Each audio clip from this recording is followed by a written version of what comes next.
What is up, everyone? Welcome into another edition of the Fight HQ podcast. Of course, I am Jason Floyd. Be joined by the fighter Pete Rogers Jr. Here in a moment. We're going to break down UFC Denver, which goes down here on Saturday. Of course, this fight card has gone through a ton of changes over the past couple of days, past couple of weeks. So we'll talk about that going on. Of course, you got any questions, you can line those up in the chat. We'll talk about UFC Denver. Of course, I'm now joined by the fighter Pete Rogers Jr. Good afternoon, Pete. How you doing, man? What's going on, brother? Happy to be back. Some interesting matchups, but all in all, not the most exciting card. But it's fights, and I'm just happy to be back with the community, breaking down fights with my man Jason. Yeah, of course, we're coming off the heels of UFC 303 2 weeks ago. Of course, Alex Pereira going out there and doing what he does, and just woof. Hey, Herb, can we kind of find a stool for Yuri as he's knocked out and you're picking him up off the bat? Listen, I was happy as hell that it worked out for us. Because my gut was that Yuri was going to find a way to do it, but the fight film did not lie, and that Alex Pereira was just going to find a home with something because of the defensive recklessness of Yuri Prochazka. And I told you, I said I went with what I saw on fight film over than what I actually felt in my gut, and it worked out that time. Sometimes it's the opposite. But I was happy that Alex Pereira was able to walk away with a devastating switch kick to the head. It was pretty damn sweet. And by the way, I don't know if you've seen Magomed Ankalaev. Hey, brother, stop talking about how you want to stand with Alex Pereira. We've seen you get buckled with leg kicks in other fights. What do you think is going to happen when Alex Pereira walks in there? Yeah, I mean, I think the wrestling dynamic is what makes that matchup a very dangerous matchup for Pereira, but I still just don't think that Ankalaev's the guy to do it to Pereira, because we have seen him get butchered via leg kicks and have no response for it. So, I think that he's kind of been getting screwed out of getting his shot, similar to like Bilal Muhammad was getting screwed out of his title shots for a while. But, I think that we're going to see Pereira move up to heavyweight, truthfully, and I'm excited for it. I mean, it's crazy how much of a star this guy has become, and man, good for him.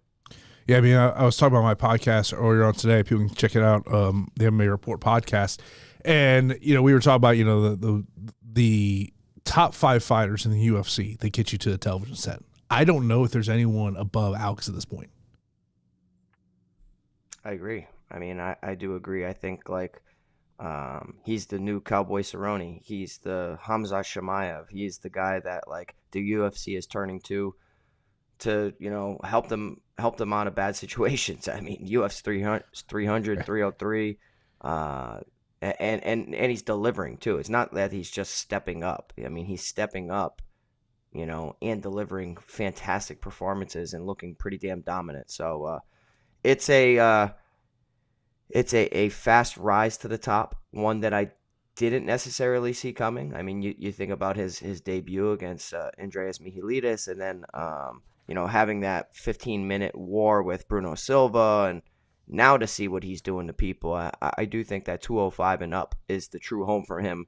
Massive guy, and we've seen the skills showcased within the octagon every single time he stepped in. It has been really great for Khamzat Chimaev over the past couple weeks. You see what happened the other day? Man, and I know. Fill me in. So I'll just give you the MMA Junkie headline. Khamzat Chimaev's team issues apology for smash meme coin scam claimed to be misled. He basically puts out this coin on his Twitter, and it sounds like it was a big scam, $1 million scam. Yeah. Oh boy, I like that. Wasn't there some influencer that did the same thing, like Logan Paul or something like that? That was part of the. There's so many damn scams out here nowadays, so you got to be careful. Yeah, it just was a crazy story over the past couple of days. And, of course, congratulations on Spencer taking on the Fight HQ contest for UFC 303, scoring 554 points. Hopefully you weren't like me and having Brian Ortega in your lineup and sitting there watching the fights, and then you realize, well, there goes the DFS lineups. Yeah, I mean, that was a weird one. It's crazy. We didn't like the way that Brian Ortega looked on a scale to begin with. I didn't like just the body language. Didn't know that was coming. So I was definitely heavier on the Lopez side, and props to Dan Ige stepping up. I mean, that is a perfect opportunity to do something for the company, and now you just made yourself a ton of money. You just gained a ton of fans because of it, and you had a competitive matchup. And it was good to actually see Diego Lopez get humanized a little bit, and like, okay, well, he's amazing, he's very good, but I do think that there are some matchups that can give him problems, and it's a credit to Dan Ige's skills, but it's also just goes to show you that when these fast finishers get extended, they're human. You know what I mean? They're human. I mean, look at Gabriel Bonfim, who's going to be fighting this week. And the last time that he got extended against Nicholas Dalby, he just completely gassed out and got finished in the second round. So that's why UFC experience over everything. And then, 15-minute experience is very valid for valuing some betting standpoints. And I can't wait to break it down. I mean, look, as long as giving credit to Dan Ige, I think you got to give a lot of credit to Diego Lopez. What he went through from Thursday all the way till Saturday, where, you're in the middle of the night, you're told, hey, Ortega's not going to be able to make 45. We take his fight 55. Yes. Then, of course, what happens on fight day. For Dan Ige, yeah, you got your payday, brother. You're 4-6 in your last 10 now. The UFC, here's the one thing that's about to happen in the next 3 months. A lot of vets about to get cut because they're going to be clearing room. So you earn some goodwill with the UFC for right now, but we know that goodwill doesn't always last there. Danny Ige, I may have texted you this, and I think he's becoming that 45-pound version of Neil Magny, where he's a gatekeeper. He's clearly a lower top 10 guy. But I think the UFC is going to feed him up against, those up-and-coming guys like a Diego Lopez, and we'll see what kind of matchup they get there with Diego Lopez. But as we talk about UFC Denver and game theory, Pete, I think it really all starts with is we have a lot of fights that have come together over the past couple of weeks. Main event, Tracy Cortez. She was supposed to be fighting next week against Miranda Maverick. She's now in this matchup, so she goes from a 3-round fight to a 5-round fight instead of fighting in Las Vegas. Now you're fighting in Denver at altitude. You've trained at altitude.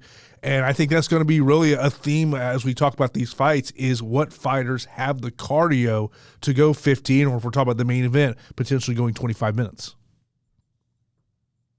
Yeah, 100%. I mean, it's something to take into consideration. It's very difficult to see which matchups it's going to benefit and which matchups it's going to hinder.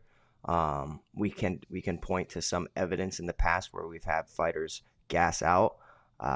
They do make adjustments from fight camp to fight camp, from fight to fight. And it also comes down to the type of fight, right? Like a slow-paced fight, you're not going to really have to worry about the cardio so much. But, if somebody's pushing the action, going crazy, you're going to have to dig deep. And the pacing of the fight's something that we're going to have to take into consideration. And I wouldn't mind getting super weird with some of these picks just because it is at altitude. And anybody that hasn't trained at altitude really has no idea how bad it is. I mean, I've trained at altitude, and I train every day, all day, and I went out there and I was gassed. I was completely gassed. So, it's definitely an X factor here, and I can't wait to see if you agree or disagree with me, because I do feel pretty weird and pretty uneasy with some of these picks that I'm going to be taking into consideration. And I think the big thing is going down that social media rabbit hole and seeing who went out early, whether, they went out, where part of Colorado to get to that altitude. I know Jasmine, she went out a couple weeks in advance. Tracy Cortez talked about she's been out there for 2 weeks now.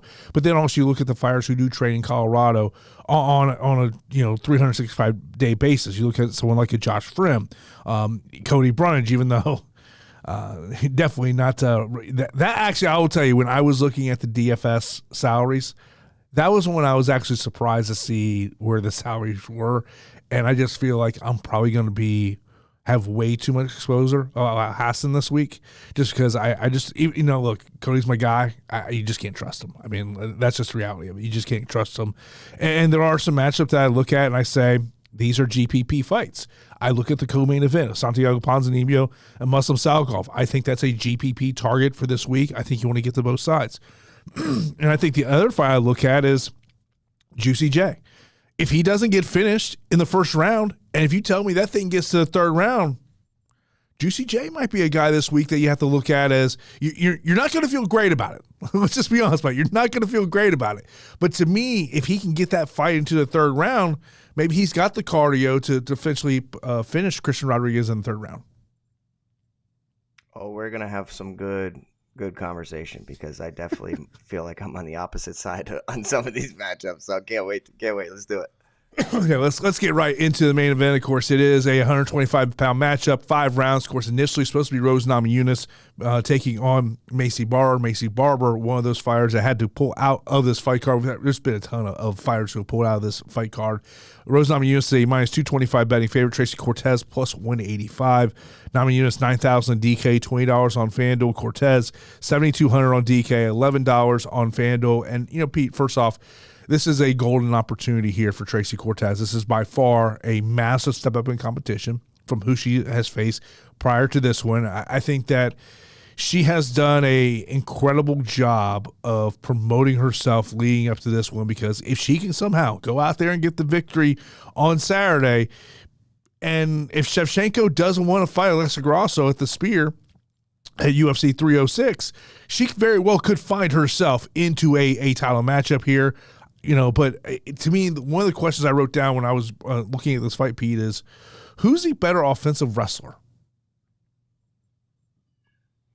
Yeah, so, I would like Tracy Cortez a lot more in this situation if this was a 15-minute fight.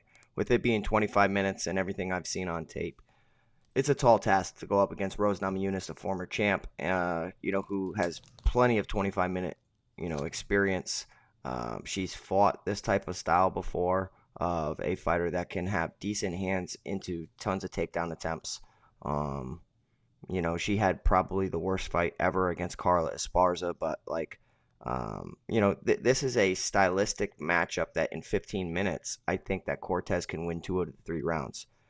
For 5 rounds, I just don't see Cortez being able to do that because on one hand, on the feet, she's going to be at a disadvantage. She does have solid boxing, but she throws leg kicks and is super susceptible to shots down the middle.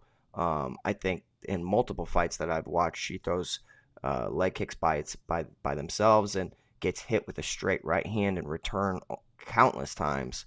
And I do love Rose Namajunas' striking. And I also see she pushes a good pace, but I do see she's very taxed throughout, a grueling fight. I can see her really being affected by the elevation here. I know that she comes from a very good team, but fighting at elevation is something where Rose Namajunas is going to have an advantage. I do think that Rose is pretty sneaky with her ground game and her wrestling as well, and a lot of people are probably underrating Rose's takedown ability. We've seen Tracy Cortez get taken down in the past against Melissa Gatto, against Jasmine Jasudavicius. 2 very strong grapplers. Rose Namajunas is a very talented striker and an underrated grappler. So I'm viewing this as, the edges for Rose Namajunas. The odds make sense. If it was a 15-minute fight, I would say the value is significantly on Tracy Cortez's side. And when this card was kind of in limbo and I was hoping that somebody was going to step up and become a new main event, I placed small money on Tracy Cortez to win the fight in hopes that it was going to be, I didn't even look at the rounds. I was just hoping it was a 15-minute fight. And then when I realized it was a 25-minute fight, I'm like, shoot. All right, well, I'm glad I only placed small money on it because I'm picking Rose Namajunas. I think that her distance striking is going to be enough to, outpoint Tracy Cortez. Cortez is going to have to get close. When she gets close, I think she'll be pretty surprised that, if she even takes Rose Namajunas down, Namajunas can pop back up. She can reverse position. She can land takedowns in her own right, and she definitely has the better submission skills in this matchup. So yeah, I'm siding with Rose Namajunas. minus 200, minus 225 makes sense for me, based on the past couple fights as well. I mean, we've seen Rose Namajunas go up against Amanda Hebos, was taken down, and did get back to her feet. Was in some compromising positions, got back up, got back to neutral, and reversed positions and got in good spots. The fight against Manon Fiorot was in hindsight, it's looking like a pretty damn good performance. I mean, because what Manon did to Erin Blanchfield was pretty damn surprising, and pretty incredible. So I just think the strength of schedule clearly favors Rose Namajunas, and Tracy Cortez has shown me some holes in her game where I just don't think she's ready for a 5-round fight against Rose Namajunas. 3 rounds, that's a conversation to be had, but 5 rounds, give me Rose Namajunas. Yeah, I'm on the Rose side as well in this one. As I look at this matchup, and you talk about those takedowns, Tracy Cortez has been taken down 5 times in her last 2 fights. Of course, first time she goes 25 minutes here. In the UFC, I mean, I do kind of question just too big of a step up in competition. I mean, I would say when I was looking at the betting props on this one, the Rose Namajunas wins via submission at plus 800 was kind of one that's kind of stuck out to me. I think that it probably goes 25 minutes most likely. But like if you tell me there's a stoppage, plus 800 Rose via submission, I don't mind that as well. Cortez in cash games, I don't mind getting there if you're looking for a little salary safe, because when you kind of look at when you're going down there of who has kind of that low floor.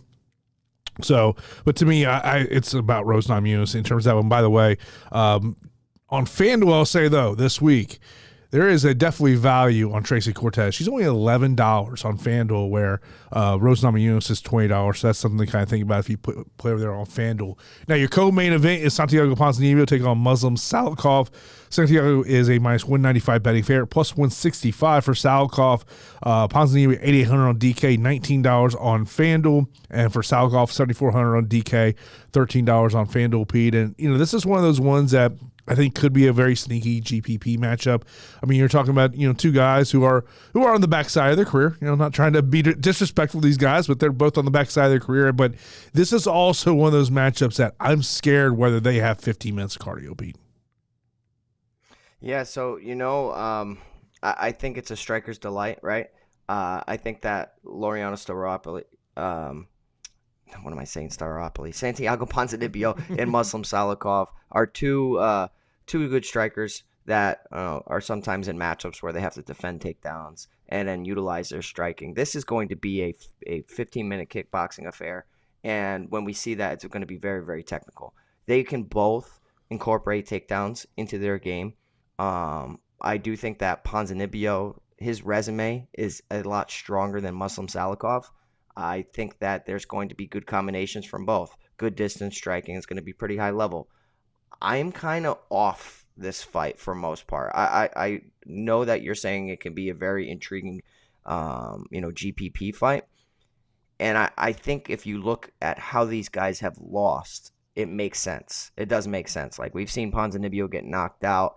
Coming off that knockout loss to Kevin Holland, was also knocked out against Jing Liang. You look at Muslim Salikhov coming off that knockout loss to Randy Brown, also was knocked out against Jing Liang.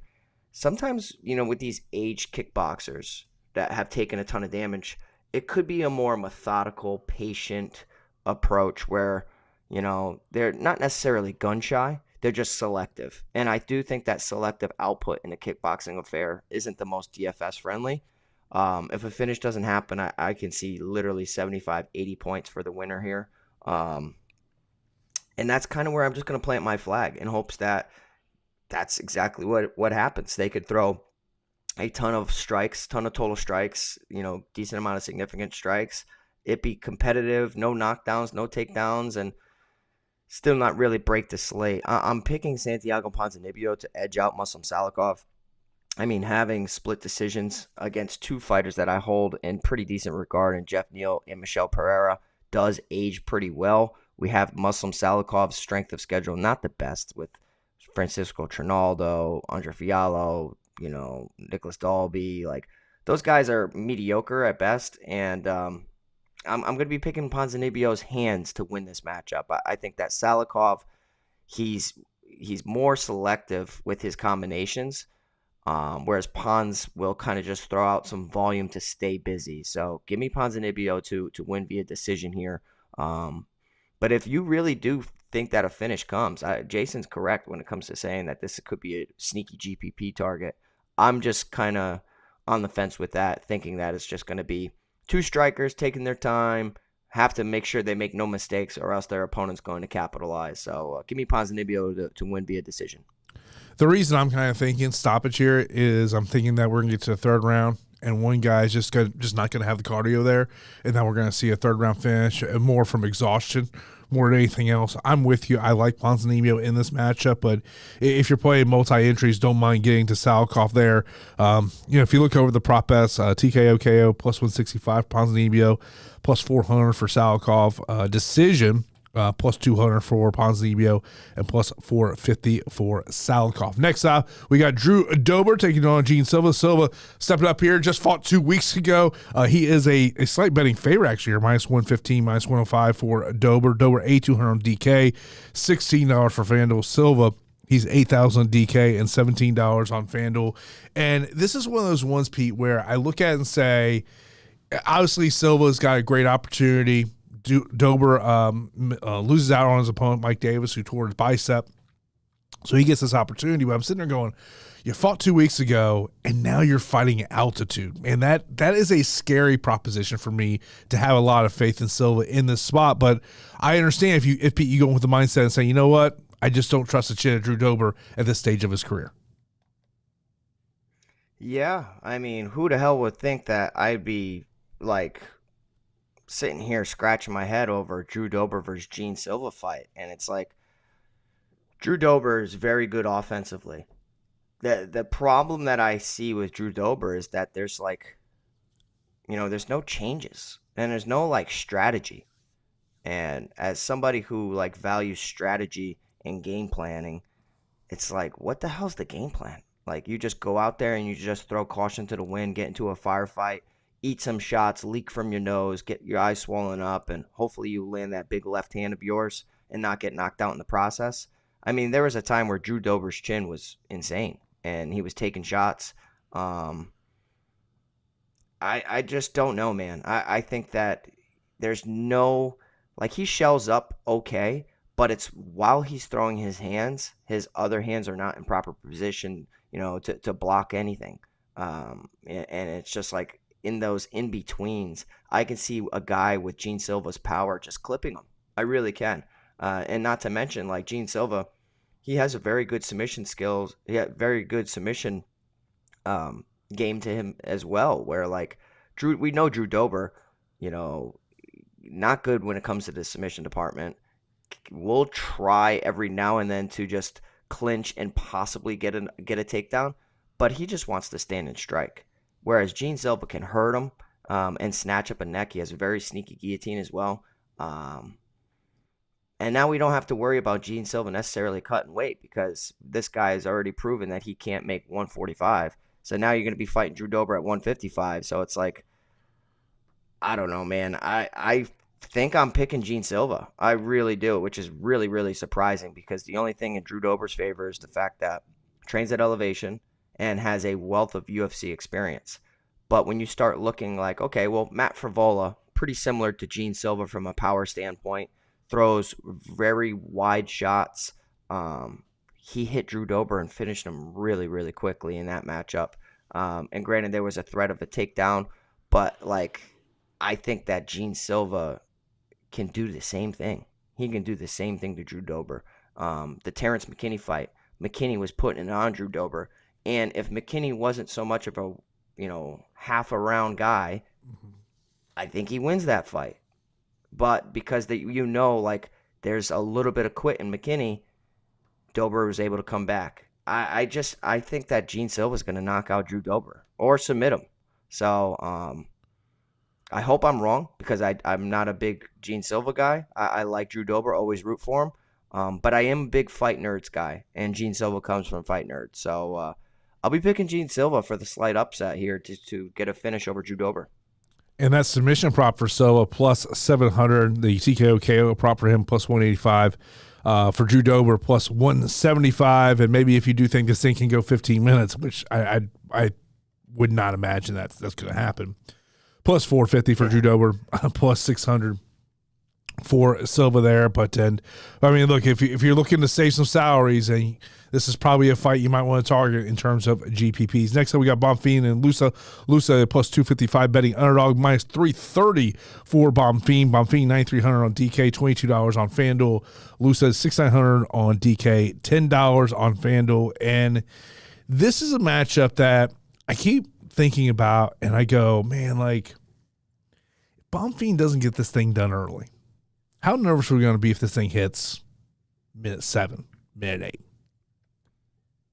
Yeah, man, I'm initially when I looked at this card, I said, how the hell is Gabriel Bonfim such a big favorite after we just saw him have a complete cardio collapse in round 2 against Nicholas Dalby? And then I start to think about it, and I start to look at the film of Ange Loosa, and I'm like, okay, well, a guy in Ange Loosa has been pretty durable and has been in some pretty exciting matchups from a striking, wrestling, everything type of, approach. But it seems like lately Ange Loosa's game isn't what I kind of thought it was. Like, Ange Loosa, his durability seems like it's somewhat deteriorating. His will is somewhat deteriorating, and I'm not holding the no contest or no decision against Brian Battle, but like, he was getting slapped around by Brian Battle on the feet. Like, Brian Battle was putting together great combinations. He was just really picking Ange Loosa apart, and all Ange Loosa was doing just really staying at range, moving his head, and getting treated like a punching bag. Ange Loosa can incorporate takedowns against anybody and tax you and just make this a complete mixed martial arts fight. If Bonfim goes out there and paces himself incorrectly, Ange Loosa at 6,900 is one of the underdogs that I circled, and I should, in a GPP of 150 max, I should have exposure to Ange Loosa from what Bonfim showed me in his previous matchup. But, however, I do think that styles make fights, and if Ange Loosa does incorporate takedowns, I've already seen him leave his neck out there once. Brian Battle almost captured it. Gabriel Bonfim has one of the best guillotines in the business. I'm a big guillotine guy. If somebody has that in their pocket, you are in danger at all times. Not only that, I think that Bonfim's boxing is super crisp, and I think that he's young enough and smart enough to learn from his previous matchup. And I feel like Vegas is enticing us to take that Ange Loosa, that bait, because he's such a massive underdog. I'm still going to say Gabriel Bonfim gets it done. I'm going to say he gets it done in the second round. He makes sure that he doesn't, outpace himself in the first round. And the second round comes and he finds a finish, whether it's via strikes or via submission. And he is one of the first people to finish Ange Loosa. And Ange Loosa, despite going 15 minutes with Munir Lazez, AJ Fletcher, Reese McKee, I think Ange Loosa is going to look a lot more like the Brian Battle performance than those previous 3. So give me Gabriel Bonfim at 9,300. And you look at that submission prop for Gabriel Bonfim, plus 120, TKO KO plus 400, decision plus 275. Loosa plus 900 win by TKO KO, plus 2,000 to win via submission, plus 500 to win via decision. This very much could be a live betting opportunity. If the book that you have does live betting, this could be one to pay attention to if this thing does hit the second round. Next up, we got Julian Erosa taking on Christian Rodriguez. Christian Rodriguez is a minus 210 betting favorite, plus 175 for Erosa. Erosa 7,300 on DK, $12 on FanDuel. Rodriguez 8,900 on DK and $20 on FanDuel. Pete, obviously Juicy J, I think anytime he fights, his fight automatically becomes a GPP, whether you're talking about him or his opponent, just because we know the history of Julian Erosa. But this is one of those things where I think if you're a Christian Rodriguez backer in this one, I would be concerned if this fight hits the third round and then maybe Juicy J is able to capitalize and get a late finish. Yeah, I know Juicy J's your boy. I know Juicy J's your boy. I like Juicy J, and I do think that he's come through for us in the past, and he's just one of the most unpredictable fighters for me to pick. He has a wealth of experience. I mean, he has 40 fights, 29-11. going up against a young gun and Christian Rodriguez, who's 11-1. Erosa's number one thing is his durability, right? And his willingness to engage in a firefight. 7 losses by knockout or TKO is pretty bad.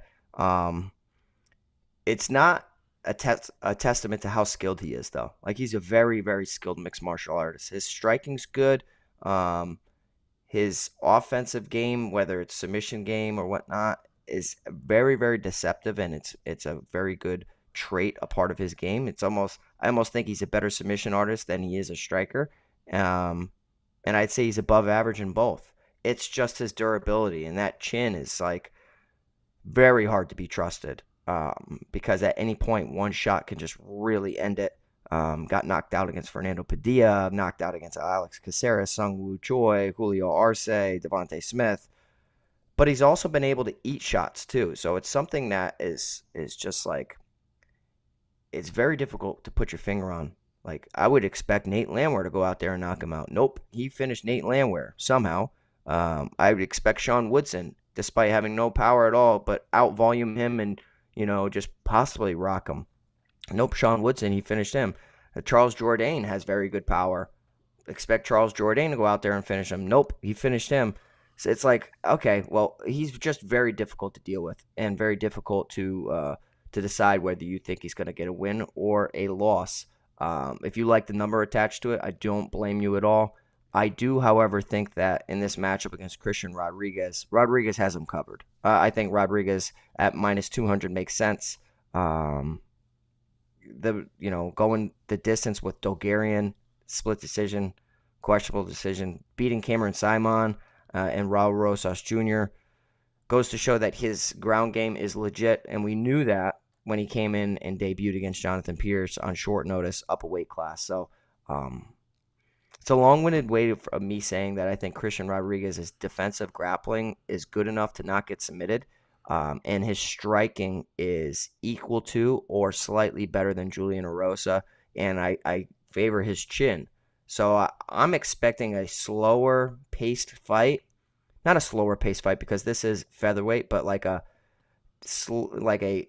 temper your expectations from DFS production. So for me, I'm expecting it to go the distance, which I think might be a little odd compared to what the majority and what the ownership is going to say. But I'm going to say Christian Rodriguez wins via decision at 8,900. I mean, he's on 3 fights where he's gone the distance, 70, 90, 65. We have seen Julian Erosa go 15 minutes as well. I mean, it's very rare, but Hakeem Dawodu, Steven Peterson. I think it's going to be a good matchup, but that one that Christian Rodriguez looks like he definitely won. So give me Christian Rodriguez. One of the things that does stick out to me, just because of Erosa's durability issues we've seen in the past, is that plus 250 Rodriguez wins by TKO KO does stick out to me. That's more just because of what Erosa is. I mean, I truly feel that if Erosa is going to pull off the upset, it'll be late, not early. Overall, I do favor Christian Rodriguez in the matchup, but from a GPP aspect, you're talking about taking a pump play. I don't mind taking a pump play this week on Julian Erosa. Next up, we got Abdul Razak Alhassan taking on Cody Brundage. Brundage plus 140 betting underdog minus 170 for Alhassan. Alhassan 8,500 on DK, $18 on FanDuel. Brundage 7,700 DK, $14 on FanDuel. We've obviously I've had a chance to get to know Cody over the past couple of years, but when you look at the performances, and that's what we have to do. Sit here is we can have friendships, relationships with people in this business, but we got, ultimately you got to look at the fight film and what you do inside at fight night. And right now, I don't know how you trust Cody Brundage in this situation. And I'll be honest with you, I think Alhassan is going to be a core play for me. I don't blame you, but I think this fight is just a coin flip. I think you know what I mean? Like, from a skill standpoint, maybe we overrate Abdul Razak Alhassan. He has power, yes. I don't really hold some of his wins with a lot of,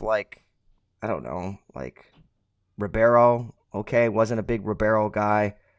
Takiriko is okay. I mean, I don't know, man. I don't know how, I think that the number attached to Razak Alhassan is just because of what we've seen from Cody Brundage.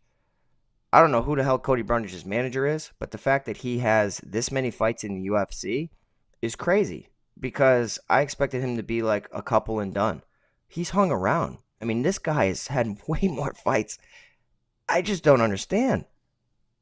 I don't think that he's all that great. He does possess a very powerful right hand and, solid wrestling, but very dangerous if he gets on top of you. He pulls guillotine, so his fight IQ is negative. Pulls guillotine and is unsuccessful with it a lot.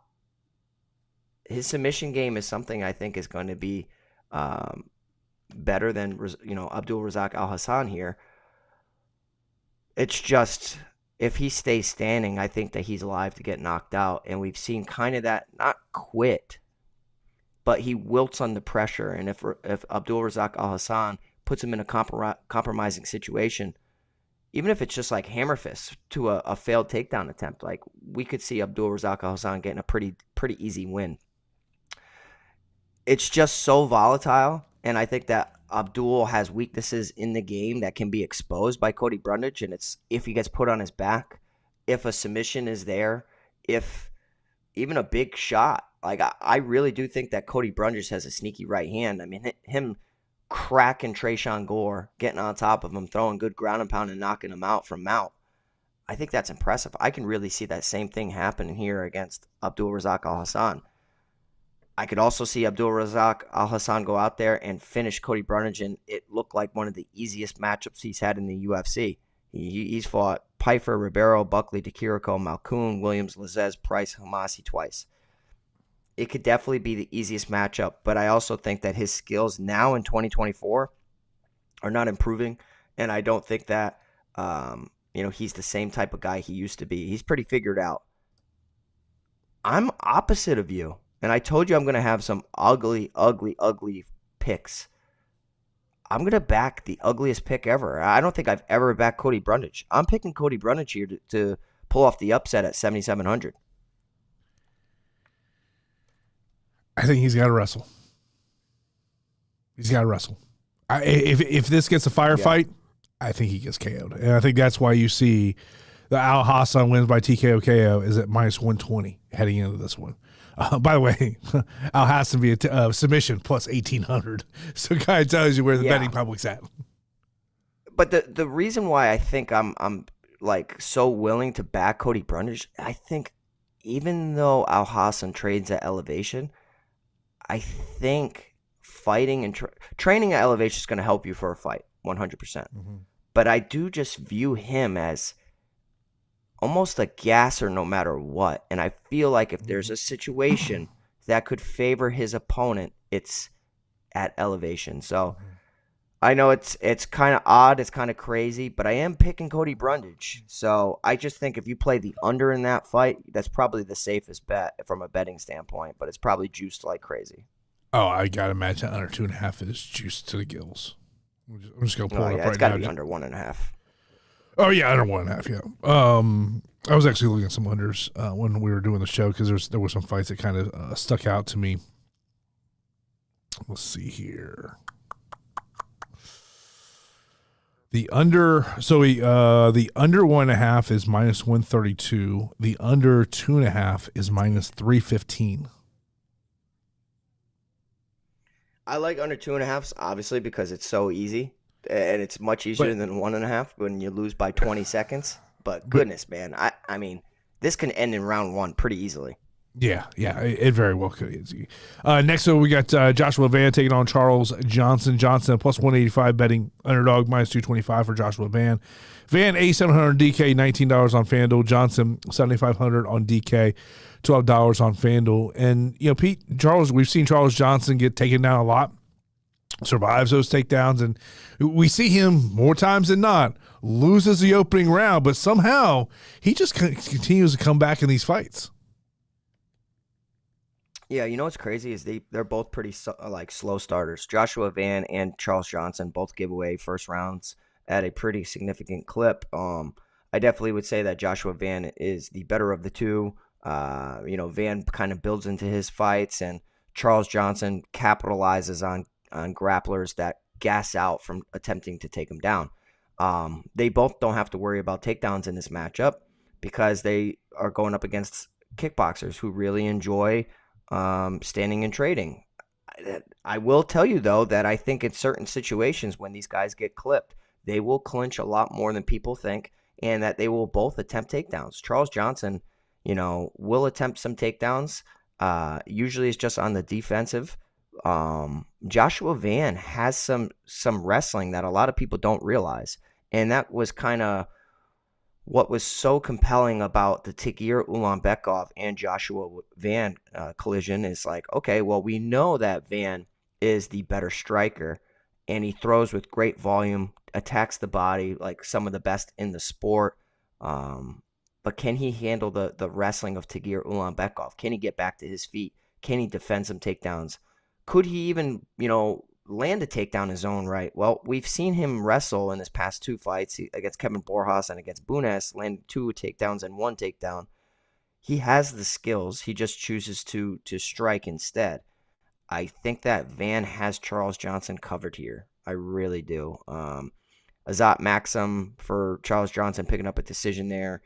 Jake Hadley. I don't know, man. I just think that the combinations I see out of Van, just the power, the speed, the volume, everything for me favors Joshua Van.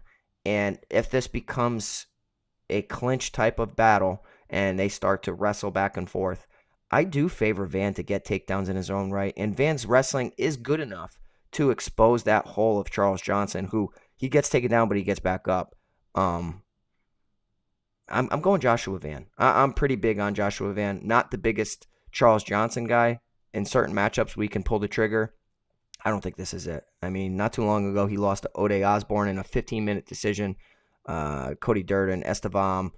But the Ode Osborne one was a little confusing because I thought that he would perform a lot better in that situation. Joshua Van is on a rapid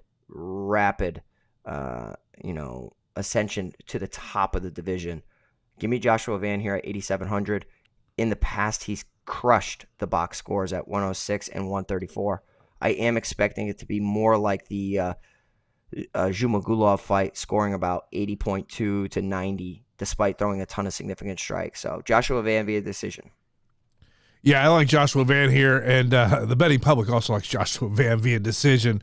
Minus 125 is where that prop bet sits at right now. But this is also one of those ones that could be a live betting type scenario, depending on how that first round goes between these two guys. Then our next up, we got Jasmine taking on Fatima. Fatima, a minus 105 betting underdog, minus 115 for Jasmine Jasudavicius. She's 7,800 DK, $15 on FanDuel. Fatima, 8,400 DK, $17 on FanDuel. And I remember there was a discussion in our Discord channel about when the salary for this matchup came up. And I was surprised when we saw the DK lineup in this one. The betting odds have kind of been flip-flopping ever since it got put out there. Of course, Jasmine had been preparing to be on this fight card. She's been in Colorado now for a couple weeks preparing for this one. She was out there with Mike Malott, who was supposed to be on this fight card as well. But I was like, okay, like the price tag. I just don't know, Pete, if I love the fantasy score upside on either side. Yeah, so it's an interesting, matchup, and I think that Jasmine Jasudavicius is going to be one of the most popular underdogs, right? Like, she's the UFC veteran in this situation. She's the one that's fought Hansen, Silva, Fernandez, Maverick, Cortez, and Cachoeira. She scored 169.4 against Priscilla Cachoeira, but let me tell you, man, that's just like a tailor-made matchup for her. Cachoeira, 0 ground game, powerful striker. She just could do whatever she wanted in there. I mean, she threw 300 total strikes, landed 2 takedowns, a knockdown, had 12 minutes of control time, essentially. And it's like, that was just a complete layup of a matchup. Going up against Fatima Kline, I don't think that people realize how impressive it is to come in here on short notice and be favored over a UFC veteran and Jasmine Jasudavicius. Like, that is a big deal. Talking about the double champ over at CFFC, Fatima Kline is really, really good. Brazilian Jiu-Jitsu black belt, excellent Jiu-Jitsu, pretty damn good striking too. Like, I'm watching the striking, I'm watching all her fight film, and I'm impressed with what I'm seeing. Jasmine Jasudavicius' striking is just very basic, slow. She can get by, but her striking defense, she's very hittable, very, very hittable. I favor Fatima Kline on the feet. I really do. And I know that Jasmine Jasudavicius' game is just to close the gap, get close, pin her opponents to the cage, work on peeling them to the ground, initiating takedowns, getting clinch and control time. I think she's going to be I think she's going to be outgunned here. I'm picking Fatima Kline, dude. I told you I'm going to have some crazy picks. I don't necessarily know if this equates as a crazy pick, but I'm steering away from the masses. I feel like most people are going to go with the Jasmine Jasudavicius underdog. I was surprised with the line as well, but Fatima Kline's aggressiveness from round 1 to round 3 is very admirable. Like she's pushing a high pace from striking to wrestling to grappling. Killer instinct is really, really nasty. Training with Aaron Blanchfield, like I think this girl is really good. I'm really impressed with what I've seen from Fatima Kline. Obviously, like you could just be like, oh, Jasmine Jasudavicius has the UFC experience. She's been here before, and it's at elevation, so I'm just auto playing her. No problem. Go ahead. I'm gonna go on the other side, Jason. I think that we're gonna see a UFC debutante come in here at 8,400, priced as the favorite, and go out there and look like the rightful favorite. I'm picking Fatima Kline to go out there and just pick up a pretty decisive victory. I really am. I think that she's just going to push a ridiculous pace. If she gets taken down, she'll get back up. If she gets taken down, she can threaten submissions. I also think she could take Jasmine Jasudavicius down. So give me Fatima Kline to look damn good and everybody be on notice. Like, okay, this girl's legit. Give me 8,400 Kline. My concern about Fatima Kline is it's at 125, not 115. I think ultimately you'll see her at 115. For our next matchup. I just I understand why people may be wanting to go this matchup because of the salary. I'm just concerned that what's the fantasy score upside? 75 points, 80 points. That's my concern on the matchup. I hear you.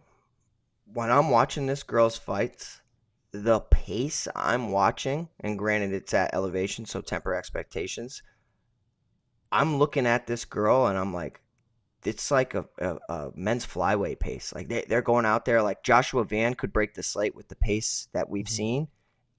I can kind of see Fatima Kline doing the same thing at a discount at 8,400. So I'd rather be early than late. I've always said that. You always say that. I'm willing to be wrong here, but give me Kline at 8,400 as like a stand.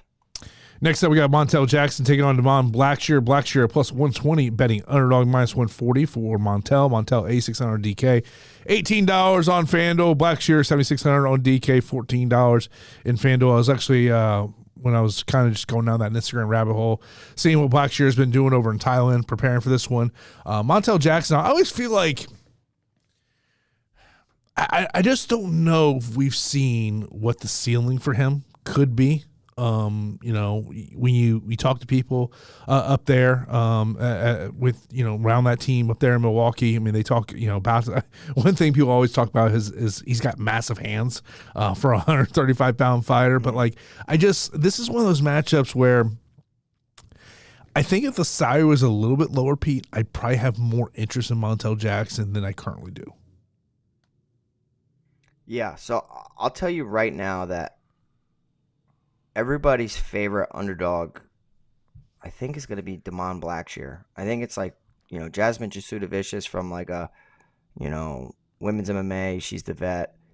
I also think it's from Devon Blackshear, and it's because he's looked good even in his losses. I mean, he went out there against Mario Batista, who we all hold in pretty high regard for the division, and arguably won that fight. I mean, he went out there and put 65 fantasy points up in a loss. That's really, really damn impressive. So we know that the wrestling is there for Devon Blackshear. We know that the grappling, the back control, the submission attempts, just the volume, everything. It's just he's a pace pusher. And if you are unable to defend his attempts, he's kind of like a boulder rolling down a mountain. He gets stronger as the fight goes on, especially if you start to break or wilt under the pressure. I don't know, man. Like, Luan Lacerda, I think is just a guy that, was really exposed in that matchup. The Johnson fight, we know Johnson has no ground game, no submission skills. The Basharat defeat, the draw to Yusuf Zalal. I think that this could be a mistake. It could be a trap for underdog. And, I'm willing to be wrong. Mm-hmm. Initially, I liked him on Blackshear because I'm like, I know he pushes a pace. We've seen Montel Jackson struggle against some matchups where, his opponents can incorporate wrestling and takedowns and grappling and just, high pace and good volume. You think about the Brett Johns fight. You think about the Ricky Simone fight that Montel Jackson lost both of those. He scored 51 against Johns and lost. Scored 30 against Ricky Simone and lost. I do think, though, that, like, Blackshear, I think that he can be stifled a little bit more than a Ricky Simone.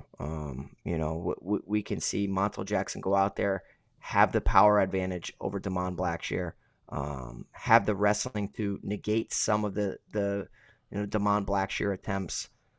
On the regional scene, Damon Blackshear, he lost to, Chris Moutinho. He lost to some other fighters where it's just like, okay, well, I know that Moutinho's solid, especially in the grappling department. How did he lose that fight? Granted, that's back in 2018. And you start digging and looking a little bit. And it's like, all right, well, if you're able to defend some takedowns and say Blackshear gets put on his back, I think that it's just he's not the same type of guy. When he's in the driver's seat, clearly, he's one to push a pace and put up a good score. But I think that Montel Jackson is no scrub and no slouch. And perhaps the underdog's getting a little too much, love for my liking. I'm going to be picking Montel Jackson here to win a decision, 8,600. I'm with you, though, when it comes to, like, a score standpoint. It's like, I don't know if he can really go out there and put up the best score. I mean, he's landed a ridiculous amount of knockdowns within his UFC career. 10 knockdowns. He knocked down Hani Yahya, Julio Arce, JP Buys 4 times, Jesse Strader twice, Johns once, Colares once. I mean, like, the power is ridiculous. He also has offensive wrestling as well. So if he's stronger than Damon Blackshear, then Blackshear could be in for a long night of just like, wow, my game's not working. I also don't necessarily love the Tiger Muay Thai aspect of Damon Blackshear. Mm-hmm. Like, I liked it when Damon was at Jackson Wink training at Elevation, and mixing in some of his strength training down in Florida once he left Jackson Wink. I don't know if I love the Tiger Muay Thai, though. I really don't know if I love that. Give me Montel Jackson here at 8,600 as like a contrarian mid-priced option. Yeah, I don't mind that call as well. I mean, he's one of those options. And I think it's, what we've seen from him in his previous UFC fights here. But obviously, look, cardio is going to be a question for all these fights when we talk about them. Next up, we got a female matchup. Luana Santos taking on Mariya Agapova. Agapova, a plus 300 betting underdog. Santos is minus 400. Santos, $9,200 on DK, $21 on FanDuel. Agapova, $7,000 on DK, and $10 on FanDuel. And, I mean, look, I don't know how you can trust Agapova. I mean, that's just that to me, and I'll tell you straight up, the prop bet I'm looking at is Santos to win via submission at plus 180 in this one, Pete. Mm-hmm. Absolutely. And I'm with you, Jason. I think that Luana Santos, she has a significant edge in the grappling and in the takedown department. And Agapova she has a red flag in that department. Like, she could defend takedowns initially. She can fight for underhooks. But the second she gets taken down, her instincts, her grappling instincts are negative. She does not make the correct decisions. She's very quick to be submitted as well, whether it's via ground and pound or via, a submission. I just think that once it hits the mat, Luana Santos is going to look worlds above Mariya Agapova. And outside of just the fight world, I know that Agapova has struggled in her personal life with battling with, staying focused and being a professional and having a solid training camp behind her and bouncing from gym to gym, and personal life and all those distractions matter once the cage door shuts too. It really does. You have to be laser focused. I'm going to pick the laser focused Luana Santos. She was taken down. She took Stephanie Egger down twice, which is impressive to take down a judoka like that. On the regional scene, we've seen her pick up submissions. Has yet to pick up her first UFC submission. I think it comes on Saturday. So 9,200 Luana Santos via submission over Agapova. But Agapova somehow keeps us on the feet, turns this into a striking matchup. Her volume's enough to put up a decent score. Against Hannah Cipher, she put up 113, but that was because of a quick first round finish. Against Sabina Mazo, she put up 93.6. I don't know, man. I think that Luana Santos is pretty good, so I'm picking Santos to win via submission. Yeah, I like Santos here. I think it's via submission, and I just don't know how you could trust Mariya Agapova. That's just kind of my thought in terms of that one. Then we got Josh Frim taking on Andre Petrosky. Petrosky, both sides of this, minus 110. Frim, 8,300 DK, $15 on FanDuel. Petrosky, 7,900 DK, $16 on FanDuel. Of course, Frim trains there in Colorado at Factory X. Petrosky, I think, if you talk about, having potential cardio concerns, Petrosky could be one of those guys that you have that concern on this card, Pete. Yeah, I mean, god dang, what the heck? I'm picking the ugliest underdogs this week, and I'm just going to ride with it, man. I'm going to ride with it. And how do you pick a guy who knocked himself out in his last matchup? I mean, Andre Petrosky collided with Jacob Malkoun's hip and led to a finish. How do you trust that? There's some levels of quit within his game. Not saying that was one of them, but like we've seen when the going gets tough, in some matchups he checks out, some matchups he doesn't. We have seen him go 15 minutes against Gerald Mearshart and Wellington Turman. We have seen him pick up quick submission skills against Yao Zhang, against Nick Maximov, who was supposed to go out there and test his grappling. Petrosky's jiu-jitsu is legit. Like, it really is. I think that he has one of the best anaconda chokes and Darce chokes. He kind of goes back and forth between them. He has a great head and arm series. And if Frem gets put in that position, I'm expecting Petrosky to submit him relatively quickly. I think the power and the strength of Petrosky is going to be the difference maker in this matchup. Obviously, you worry about Petrosky getting finished as the fight goes long because of elevation and what we've seen from him. On the feet, he does swing with reckless abandon, does not really worry about what's coming back his way. Not the most talented, not the most technical. I don't know. The Jamie Pickett, Josh Fremd fight, I thought that Fremd would look better in that situation. But I think that he looked really good in his previous performance was because it was against Cedricus Dumas. Picked up a second-round submission. But, like, the Jamie Pickett one, it was nothing that I was impressed with. I mean, he had 7 minutes of control time, 30 significant strikes. It was just ugly. He scored 66. He got knocked out against Roman Kopylov. I think this is a nice bounce-back spot for Andre Petrosky. And when I saw him as an underdog, I was like, okay, I'm actually going to have some underdogs. Even though they're ugly, I'm going to go with Andre Petrosky. I just think, like, I've seen him compete in grappling tournaments against Eric Anders and, the likes of some other guys. And I trust him a little bit more, even though there are some massive red flags. Give me Petrosky here at 7,900 to pull this off. And, man, Petrosky and Brundage in the same lineup, it's like, goodness gracious. But that's why we play DFS, right? We're expecting volatile matchups and embrace the volatility to take down a GPP tournament. I just don't know if I can trust Andre Petrosky. I really just don't know if I can trust him. That's kind of where I'm at here. Frem Chains out in Colorado. It's not a fight that, like, if I'm hand building a lineup that I'm attracted to.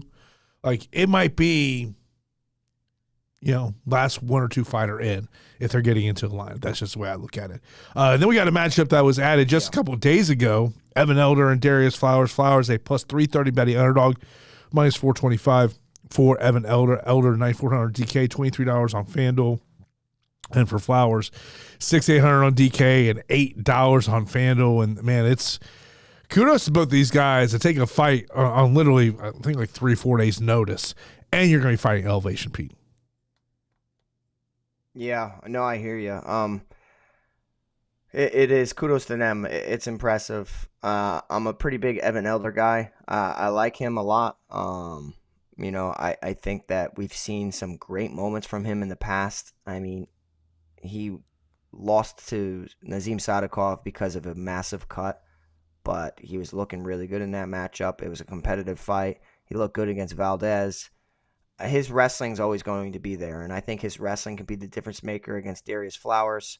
I also think his striking can be there against Darius Flowers. I think this is a perfect matchup for Evan Elder. He looks like a guy that trains year-round, according to socials as well. Like, he's always training. He's always keeping his body in good shape. I don't like the fact that he's at Syndicate. I don't like that, but I do like the fact that he's been in Vegas at the PI in addition to Syndicate.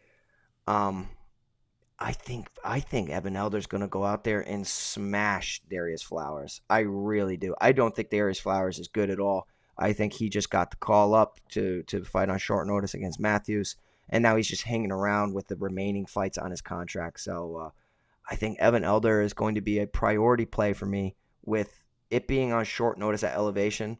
Obviously, this could lead to a terrible score. We did see Elder only get 83.6 against Valdez. But I just think, like, I see such a significant skill gap between Elder and Flowers, and I'm going to go with Elder here at 9,400 as like I'll take a shot, man. I like him a lot more than probably the public. The price scares people away. I think the show a wide gap between him and Flowers. Yeah, I like Evan Elder to win that matchup as well. Let's get right into our straight-up fight picks main event. Give me Thug Rose. Give me Thug Rose. Co-main event, I will go Santiago Ponzinibbio. Yeah, give me Pons. Slight edge. Next one, man. I don't feel good about it, but I'm going to say Drew Dober, and I think what ultimately leans me to his way is just the quick turnaround here for Silva. Yeah, I'm going to go Gene Silva, and I told you I got some ugly underdogs, and it's a slight upset, but man, when it comes to resumes, it doesn't make much sense. But I think timing's everything. Give me Gene Silva. I'll go Bonfim. Bonfim. Give me Rodriguez. Alhassan. Brundage. Give me Josh. Yeah, give me Joshua Van. I'll go Jasmine. I'm going to go Fatima Kline. I'll go Montel. Yeah, give me Montel Jackson. I'll go Santos. Santos for me. Frem. Going Petrosky, and then I'll be going Elder. Yeah, I'll be going Elder there as well. Let me get some questions that we got in here before we get out here on this episode of the Fight HQ podcast. Of course, appreciate everybody tuning in here, whether you're watching us live on YouTube or Twitter, or if you're checking us out after the fact on YouTube or on the podcasting platform. Truly do appreciate it. We're just a couple of subscribers away from hitting that 1,000 mark on YouTube. So if you do that, would very much appreciate that. Let's see here. Of course, we got the usual questions. Core 3 on DraftKings and value plays underneath 8K. Value plays for me, I think it will be Luana Santos, Abdul Razak Alhassan, and then my third one would probably be Joshua Van. For your core, you're saying? Yeah, core, yeah. Yeah, I like Joshua Van. Man. I hate to do it, but I'm going to go Santos and Namajunas. I mean, that's like two high favorites, but at least I feel pretty comfortable with them. Yeah, no question about it. When it comes to the value underneath 8K, for a cash game, I would put Tracy Cortez as a value play at 7,200, but that would be a cash game, not necessarily a GPP. I don't know if I would label these next couple as value plays. I think they're more punt plays. Loosa, Erosa, I think are both kind of those punt plays. But I think you talk about value. Cody Brundage, I think certainly could be some value there at 7,700. Damon Blackshear, 7,600, I think would be another one. And probably Petrosky at 7,900. Yeah, so I'm with you. You know, Silva's there at 8,000, but under 8,000, I think it's like a three-headed monster between Petrosky, Brundage, and Blackshear. Like, and the reason why I'm, saying those names is because if they win, and they can win these matchups because there's a path, I think they score well. Whereas like Salikhov can win a slow-paced decision and still put up 60 points. That's, it all depends on the card. That could be enough. But honestly, like a Blackshear, Brundage, or Petrosky can put up 90 or above all day long in their victories. Samuel, appreciate your super chat there. As always, much appreciated your super chats. I'm actually just getting down to your question that you had already put over in Discord. Top core, we kind of went over that there a second ago. Inside the distance fights and fighters. I think in terms of when we look at fights, Dober I think sticks out there. I would put Erosa Rodriguez, Santos, Agapova, Elder, Felders would be the ones out. Or Elder and Flowers. Yeah, I'm with you, man. I think the Dober Silva fight is kind of like the Volkan Ozdemir Johnny Walker fight, where like I tried to big brain it and get away from it, and like that's a couple weeks ago, and ultimately a big finish comes, and at that price point, it's so difficult to avoid it that it just makes it really destroys a lot of your lineups because it's going to be a chalky fight to begin with, and also has crazy potential to finish. So I think you have to prioritize that Dober Silva fight. Outside of that, I do think that the Razak Alhassan and Brundage fight is another fight you have to prioritize one way or another. Like Jason likes Razak Alhassan. I would never say I like the Brundage side, but I'm picking the Brundage side. And it's kind of in that mid-range where it's like make or break your lineups. That's kind of what I'm seeing. The Fatima Kline and Jasmine Jasudavicius, like women's MMA, man, super volatile. But more often than not, it sneaks its way into the optimal lineups. Yeah. Live dogs, I would put Damon Blackshear as a live dog to me at plus 120. I hear you. Absolutely.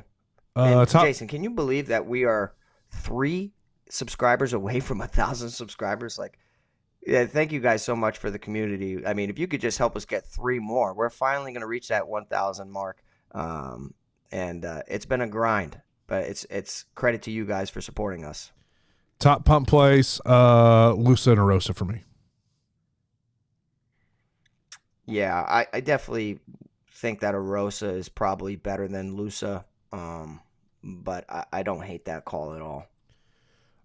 Best decision odds, you're looking at, I think, Rose Namajunas at plus 110. Someone to stick there. Other decision odds that stick out to me, Joshua Van at minus 125. Either side of the Jasmine Fatima fight, Jasmine plus 150, Fatima plus 140. Even if you just want to say fight goes a distance, I know it's juice, but it might be one of the more plays from a betting aspect that you feel comfortable with. This week, I would say Montel Jackson plus 150 is another decision odd that does stick out to me. Favorite parlays. I mean, the problem is, like, I would probably, just to get a good number, even though I really don't like parlaying finishing results, I'd probably put Santos at plus 180 to win by submission. I'd probably just take the Joshua Van minus 225. And then for a third one, probably Rose at minus 225. Yeah, I'm with you, man. I would agree with you. The Pons and Salikhov fight, I really think somebody's going to win via decision in that one. I really do. I know that they've both been knocked out in the past, but when 2 high-level strikers get in there, it's very patient. So I'm going to play both of them to win via decision. For the Jason and Pete special, for me, the opening fight tonight, it's Evan Elder. And then, of course, Pete was that's the 82 8,000 fight, Dober Silva. Could go either way. Yeah, that's a coin flip like crazy. Like, as Dober being the veteran, he should give Gene Silva the vet lesson. It's just like every fight's the same for Dober. He just goes out there and swings crazy. Yeah. Like, it's like a bare knuckle fight for him, and that's why it's like, ugh. Yep. I'll take the shot on Gene Silva, man. Road to the Manchester Series over under 7.5. Here's why I'm just gonna say over. It's all about altitude.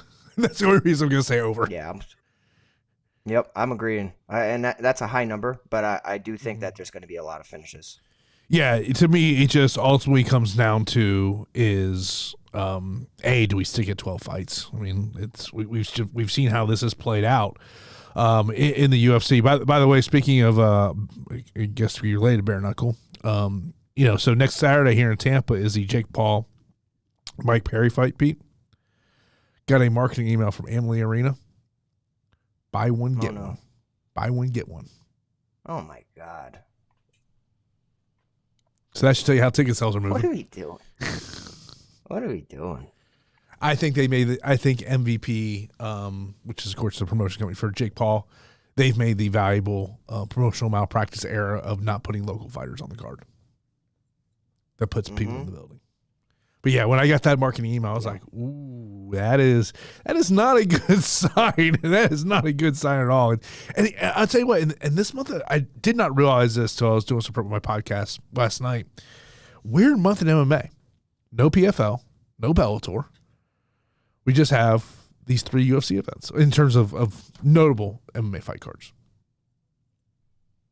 Yeah, I mean, it's crazy. I miss the Bellator reign already. Like, I really do. September 7th is their next card. Come on, man. Yeah. I'm going to be wearing this hat till the day I die and just, like, remembering the good days, fight for him in my hometown. And look, I was on Instagram earlier. You know, I see you outside, the tires, those white-ass legs you got. Dude, you ain't the only person commenting on how pale I am. I'm like, go, chill out, people. I got people on social just hit me up saying all sorts of negative things about my pale. Dude, I'm up here in Connecticut, dude. All right, like, it's hot as shit, but I don't know. I burn, bro. Yeah, man, it is. I've got a friend who she says I'm psycho because I go to the gym in long sleeves. Yeah, but the gym's AC, Jason. Like, everything down there is AC. We go to the gym at my gym in long sleeves, in sweats, and it's 95 degrees because my gym, we don't have AC. So, like, from kids to adults, we don't have AC. We do more water breaks, more breaks and whatnot for the kids. Make sure that they're safe. But yeah, and there's a reason why, like, for whatever reason, softball and baseball kill me every single year from a business standpoint. I lose a lot of kids for that. And then as soon as school year starts, back in September, we get a big influx of students again. But oddly enough, in the summer, I get a crazy amount of adults that want to come torture themselves in 90 to 100 degree gym with no heat, no AC. We got just like fans galore. We got the 3 garage bay doors open. If you're ever in the New England or Connecticut area, come by my gym. It's a good time that me and my dad running classes, and if it's during the summer, it's a workout. It's definitely it's a different type of element change than what people are used to. Dude, I've been kicking my own ass on the elliptical the past couple of days. So good. I'll tell you that elliptical, man. Woof. Yeah, that gets the sweat going real quick. There you go. I want to see Jason on an Airdyne bike. That's what I want to see Jason on. Those Airdyne bikes make everything else like, oh my God, those things are the worst thing ever. We got a couple in the gym, but thanks so much for tuning in, guys. I appreciate you all. 2 subscribers away now, Jason, to 1,000 subs. That's pretty amazing. Samuel, thank you always for your support. Everybody else who tunes in, whether you just listen, you don't comment, you don't send messages, we still appreciate you. Just want you to know that.